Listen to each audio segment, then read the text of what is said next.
Bonjour et bienvenue sur Média TV Afrique. Je suis ravie de vous retrouver pour un nouvel entretien. Aujourd'hui, je vous propose un coup de projecteur sur un projet de lutte contre l'abandon scolaire au Maroc, une initiative réalisée par la Fondation Banque Populaire qui fait de la culture et de l'éducation ses deux principaux leitmotivs. Et c'est dans la région de Chefchaouen que nous allons vous emmener aujourd'hui pour revenir sur une opération de réhabilitation d'écoles. Alors pour en parler, je reçois Rouda Larraj, secrétaire générale de la Fondation Banque Populaire.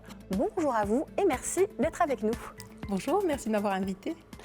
Alors, je vous propose peut-être, pour commencer, de faire plus ample connaissance avec la Fondation Banque Populaire. Quelle est sa vocation, quelle est son ambition ? Alors, la Fondation Banque Populaire a été créée il y a 35 ans. C'est une fondation reconnue d'utilité publique. Elle incarne la responsabilité sociétale et environnementale du groupe. Nous œuvrons essentiellement sur 3 volets, l'éducation, la culture et l'environnement. D'accord.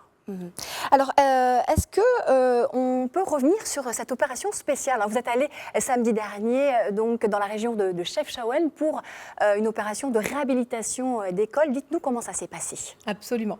Nous étions à Chefchaouen, plus précisément à l'école Salam el-Barqouk, dans la commune de Bni Saleh, pour fêter la fin des travaux d'une école de la commune. Ça s'inscrit dans le cadre d'une opération que nous appelons une succursale Banque Populaire, une école enclavée mise à niveau. Nous avons démarré ce projet il y a quelques années. Nous avons commencé par l'oriental, en réhabilitant 3 écoles. Ensuite, nous avons eu 2 écoles dans la région de Tadla Azelal. Et là, donc samedi, nous étions avec les enfants de cette école pour fêter ça avec les collaborateurs des agences de la commune qui étaient présents pour des petits travaux d'embellissement, du jardinage, dans une ambiance bon enfant, avec des enfants qui étaient contents de retrouver leur école plus belle et solide. Et solide, absolument, absolument. Il y avait de gros travaux, je crois, à réaliser dans cette école. Oui. Oui, en fait, on travaille en partenariat avec les académies régionales donc pour identifier les écoles qui ont besoin de travaux. Et donc, on se déplace sur place avec des professionnels pour étudier les travaux à mettre en œuvre. Et souvent, donc, c'est beaucoup de travaux d'étanchéité, de peinture, souvent des sanitaires. C'est une des principales raisons d'abandon scolaire des fillettes notamment. Donc, on veille à ce que les sanitaires soient fonctionnels. Voilà, donc l'opération s'est très bien passée dans cette école-là. Nous en avons une autre qui vient d'être terminée à Ouezzane. À Ouezzane, oui. Et encore en projet, là on est encore en train d'étudier justement les travaux à faire dans la région de Chichaoua.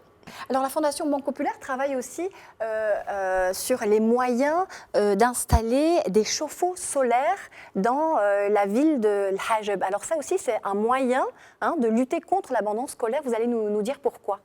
Absolument, absolument. Donc, Dortolab, je pense qu'on commence tous à les voir un peu partout. C'est une très belle initiative.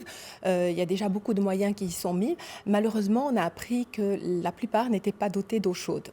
On a été sollicité par une association et c'est une opération qu'on a mis en place en 2018. Donc, entre 2018 et 2019, on a pu équiper 8 Dortolab, 6 qui ont des pensionnaires filles et 2 garçons, pour être précise. C'est une opération qui va durer dans le temps parce que on a rencontré les jeunes filles de L'Hajeb la semaine dernière et on voit comment elles le disent elles-mêmes, leur vie a changé. C'est pas grand-chose, mais ça leur permet d'améliorer leurs conditions de vie et d'hygiène dans ces écoles qui sont leur deuxième maison puisqu'ils y passent plus de temps qu'ils ne rentrent chez eux que pour le week-end. C'est une opération qui durera sûrement dans le temps, vu les résultats que ça donne. Alors, un autre marqueur identitaire, si je puis dire, de la Fondation Banque Populaire, c'est aussi l'excellence. Absolument. Notre approche de l'éducation se fait par ces 2 côtés.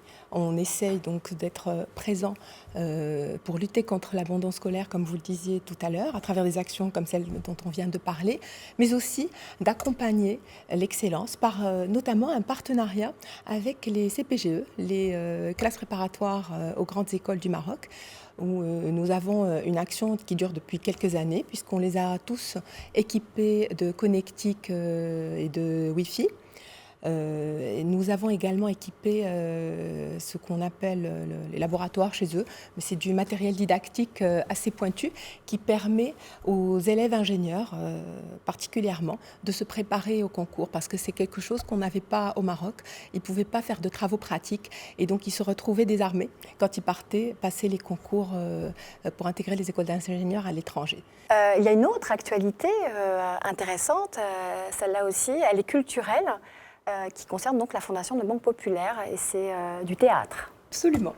Je tenais à en parler parce qu'on est particulièrement fiers de cette action et que une tournée vient d'avoir lieu la semaine dernière à Oujda, Nador et Housseima avec la pièce Def L'Rfla. Et ça s'inscrit dans un projet que nous espérons aussi voir durer dans le temps. Nous avons fait des représentations à Marrakech et à Rabat par le passé et avons également une pièce qui sera jouée début 2020 sur 3 villes différentes, El Jadida, Stat et Esfi. L'idée, c'est de faire un petit peu le tour du Maroc et de soutenir des troupes différentes. Ça nous permet à la fois de soutenir les artistes, donc on est heureux de pouvoir soutenir nos comédiens marocains et d'enrichir l'agenda culturel dans les différentes régions du royaume. D'accord, donc la culture c'est vraiment le second axe fort de la Fondation Banque Populaire. Alors je vois qu'il y a une photothèque également que vous avez acquise, parlez-nous-en. Alors, nous avons acquis une photothèque de Marcelin Flandrin, un photographe français qui a sillonné le Maroc au début du XXe siècle, donc jusque dans les années 50, avec des photos incroyables de tout le Maroc, que ce soit des lieux, des personnes, des costumes, des bijoux de l'époque. C'est un vrai trésor, un vrai patrimoine national que nous sommes fiers d'avoir, que nous sommes heureux de partager chaque fois qu'on a l'occasion, donc que ce soit par le biais d'expositions, par le biais de prêts de photos pour des expos organisés par d'autres institutions, ou également lors d'éditions de livres historiques ou sur un thème particulier qui ont besoin d'être étayés par les photos. Donc c'est un vrai patrimoine que nous sommes heureux de partager à chaque fois que l'occasion se présente. D'accord, c'est un patrimoine sur des photos du Maroc ou d'ailleurs? Oui, du Maroc. Toutes les photos exclusivement sont du Maroc. Nous avons plus de 40 000 photos.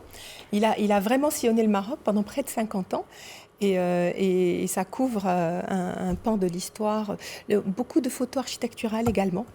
On est très sollicité pour ces photos-là régulièrement, que ce soit par des architectes, par des historiens, des chercheurs, des photos de bâtiments art déco, ce genre de choses. Qui s'inspirent des photos de Marcelin Flandrin. Oui, qui en ont besoin, soit dans le cadre d'édition de livres ou lors d'expositions. Hoda Lahraj, merci. Merci à vous. Je rappelle que vous êtes secrétaire générale de la Fondation Banque Populaire, voilà, et que vous étiez samedi dernier dans la région de Chefchaouen pour l'opération d'une réhabilitation d'école. Merci à vous. Je vous souhaite une excellente suite des programmes sur Média TV Afrique.